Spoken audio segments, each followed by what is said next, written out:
A paz do Senhor a todos. Estamos aqui mais uma vez na quinta semana do livro de Jonas, navegando uma vida interrompida. Na primeira semana nós falamos sobre a vocação de Jonas e a sua fuga e o seu castigo, né? E aí na terceira semana o Jonas no ventre do peixe.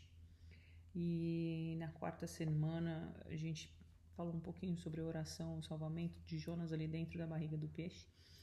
E nessa quinta semana nós vamos falar que da segunda chance que Deus deu a Jonas veio então uma grande comissão, né? Veio o arrependimento dos ninivitas. E eu vou começar lendo Jonas 3:3. E levantou-se Jonas e foi a Nínive, segundo a palavra do Senhor. E também eu vou só mencionar Mateus 28:19, que diz que nós estamos no mundo para fazer discípulos, para trazer as pessoas para serem totalmente devotas a Jesus Cristo. Esse é o fundamento, né, de estarmos sempre buscando a palavra de Deus, é para sermos missionários na obra do Senhor, né? Enquanto nós contemplamos diariamente as interrupções pessoais com Deus, na luz da nossa experiência, aprendemos com a experiência de Jonas, né? Não podemos ignorar o chamado dado a Jonas, que é o mesmo chamado dado a nós hoje, de ir e pregar o evangelho a toda criatura. Falamos na semana passada de segundas chances e podemos nos perguntar, né? Quantas vezes nós deveríamos ter falado do evangelho e não falamos, né? Talvez nós não tenhamos uma segunda chance. Então devemos aproveitar cada momento, né? Não espere o tempo passar, esteja alerta, esteja pronto, esteja em comunhão com Deus para que você esteja preparado para pregar o evangelho, né? O evangelho não é simplesmente algo a fazer, é uma maneira de viver. Infelizmente, muitas das igrejas hoje estão esquecendo do seu propósito na terra, priorizando coisas que não são prioridade para Deus, flexibilizando a palavra para manter os seus membros, falando e fazendo isto. Eles estão sendo como Jonas e desviando a eles e a todos do chamado de Deus, né?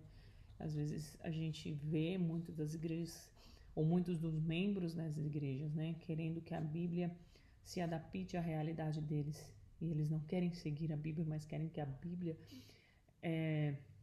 se mude, assim como a humanidade tem evoluído, eles querem que a Bíblia evolua com isso. Mas a Bíblia não vai se adaptar aos nossos dias de hoje, como vemos. A Bíblia fala o que é correto e assim ela vai manter, né? E ela se renova a cada dia.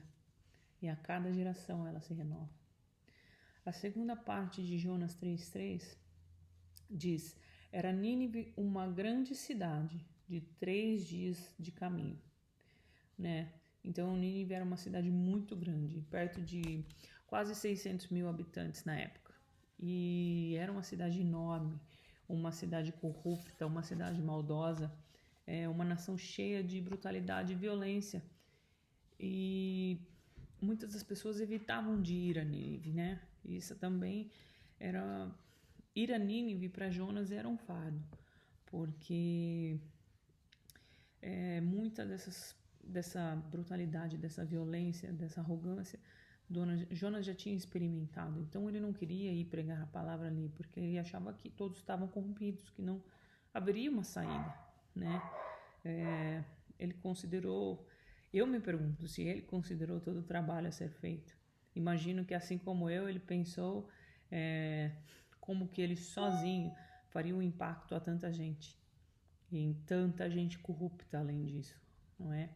Às vezes nós pensamos que o chamado de Deus para nós, ou as coisas que Deus nos pede para fazer, está acima das nossas habilidades, das nossas possibilidades. Mas não é assim. É assim que o milagre acontece na nossa vida, né? Fazendo o impossível, que ele nos capacita. Um exemplo, as mães aí de plantão sabem que quando elas vão para o hospital ter um neném e a enfermeira vem com seu bebê e fala assim, pronto, agora você está pronta para ir para casa. Eu imagino que as mães aí de primeira mão olhem e falam assim, nossa, mas agora eu vou para casa com o bebê, não tem um manual de instrução, não tem um guia, um caderno, alguma coisa que me ensine a lidar com tudo isso. E não tem. Não tem nenhum manual de instrução. E assim também é o nosso chamado para com Deus. Não tem nenhum manual de instrução. Ele nos chama e a gente tem que confiar e que Ele vai nos ajudar, né? Deus sempre põe pessoas regulares em circunstâncias que estão acima da sua capacidade, porque Ele é Deus e Ele acredita que você pode. Podemos ver aí Davi e Golias, né?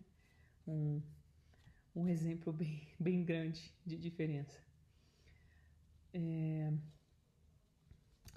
Eu vou pedir para vocês fazerem uma leitura durante a semana, se vocês quiserem, né? É Jeremias 1, do 4 ao 19, que é o chamado de Jeremias. 1 Samuel 17, 20 ao 51, que foi Davi e Golias. 1 Reis 18, 17 ao 40, que foi Elias e os profetas de Baal. Né? E aí podemos ver as circunstâncias, as dificuldades de cada um deles. E Deus não desamparou nenhum deles, né? Assim como faz conosco hoje também. E aí você pode relacionar, lendo esses textos, como os três se conectam, né? Como eles se sentiram nessas situações, como foi o antes e o depois da situação que Deus mandou eles fazerem, né? Como Deus os equipou para fazer parte dessas circunstâncias, né? Para cada uma dessas circunstâncias. E leia 2 Coríntios 12, 9 e pergunte ao Senhor para revelar a você as fraquezas, os gigantes problemas ou situações que Ele permitiu você passar e aprender com cada uma delas, né? Assim como ajudou, mostrou a outros através da sua vida. Então, às vezes nós passamos por muita dificuldade e por isso é interessante termos sempre um diário, né, para colocar assim as bênçãos e as conversas com Deus, porque quando lemos o que aconteceu no passado, às vezes nos dá força, porque foram tantas lutas e tantas provas que não imaginaríamos que passaríamos sozinhos, mas Deus estava lá. E muitas das vezes Deus usa estas circunstâncias para que outras pessoas possam ter fé também, né? Vendo você passar da maneira que você está passando a prova, motiva as outras pessoas a seguirem a Deus. E vamos lá, em Jonas 3,5, nós vemos que no primeiro dia que ele entrou em Nínive, a mudança já foi feita e todos se arrependeram. Aí a gente vê como foi fácil obedecer a Deus, né? Foi assim, muito rápido. É o que não acontece sempre conosco. Às vezes temos que esperar semanas, dias, meses ou até anos para ter uma resposta de Deus, né? Mas a mudança que Deus fez em Nínive foi no mesmo dia. Então, em Deuteronômio 31:8, o Senhor, pois, é aquele que vai adiante de ti, e ele será contigo, não te deixará, nem te desamparará. Não temas e não te espantes. Amém? Deus é contigo. Jonas foi relutante, mas no fim obedeceu ao chamado.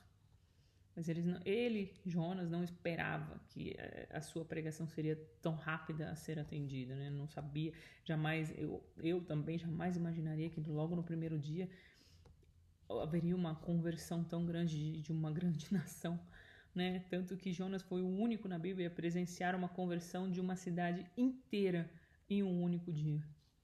Olha que benção. Acredito eu que possa ir até Nínive já tenha sido muito difícil para Jonas, pois o inimigo não queria que ele chegasse lá. E acho que por isso muitas coisas passaram pela sua cabeça antes, por isso que ele quis desviar o caminho. Porque quando Deus tem um propósito e ele é muito grande, o inimigo não quer que aconteça. Então há muitas circunstâncias que querem tirar você do caminho. Mas não desista, porque a vitória é muito grande, né? Muitas vezes a nossa insegurança absorve. A nossa insegurança não nos absolve das nossas responsabilidades, né?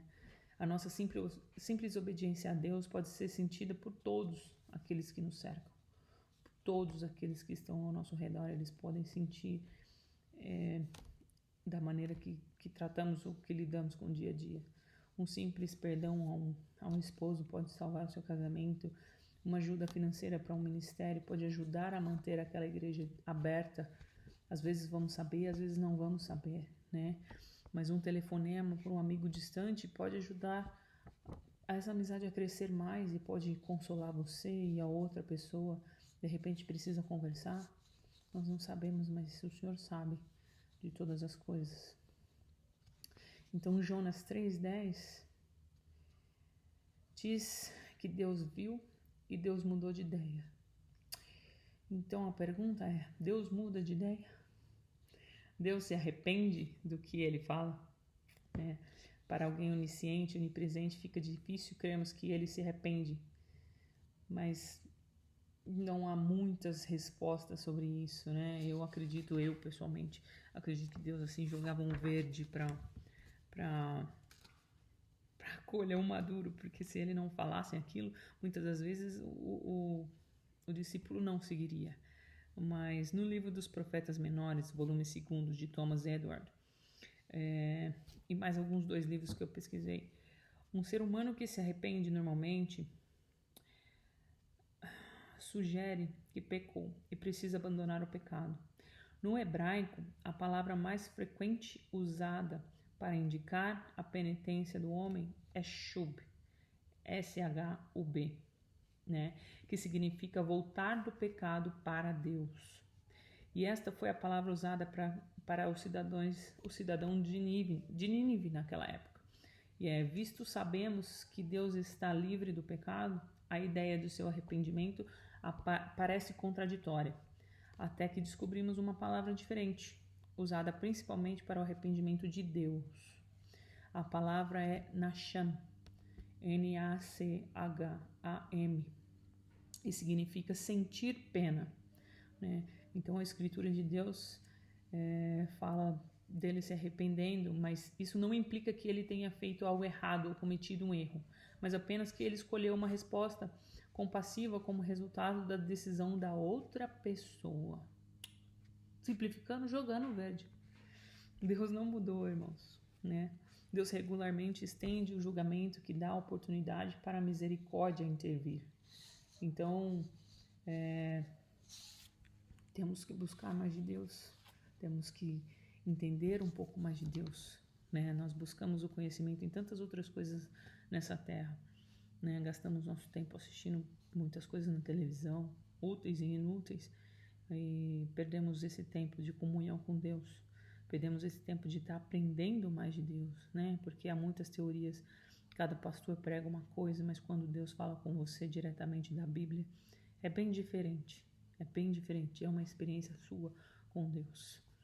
Então, Jonas foi para Nínive dar uma comum mensagem clara de julgamento para os ninivitas, mas também foi uma mensagem que estendeu esperança, né? Faz as pessoas pensarem melhor e se arrependerem.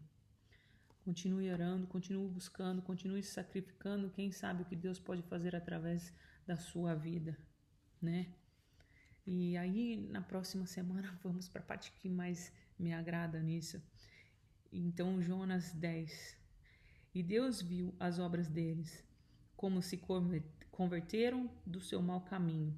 E Deus se arrependeu do mal que tinha dito que lhes faria e não o fez, né? Assim como nós lemos, Deus não se arrepende da maneira que nós se arrependemos, né? O arrependimento de Deus significa um sentir pena, né? Para ser compassivo com o resultado da outra pessoa. Então, irmãos, eu gostaria de pedir para vocês para que orem pela nossa nação, para que orem pelos nossos governantes, para que orem por toda a humanidade nesse momento que estamos passando por esse Covid, pelas pessoas que estão nos hospitais, por missionários que estão nessa terra pedindo a misericórdia de Deus de diversas maneiras, né? Para que haja arrependimento e que Deus possa ser misericordioso para conosco, porque é o que mais precisamos. Amém? Que Deus os abençoe. Eu estarei orando por todos essa semana e semana que vem a gente termina com a 6ª semana. Amém? A paz do Senhor.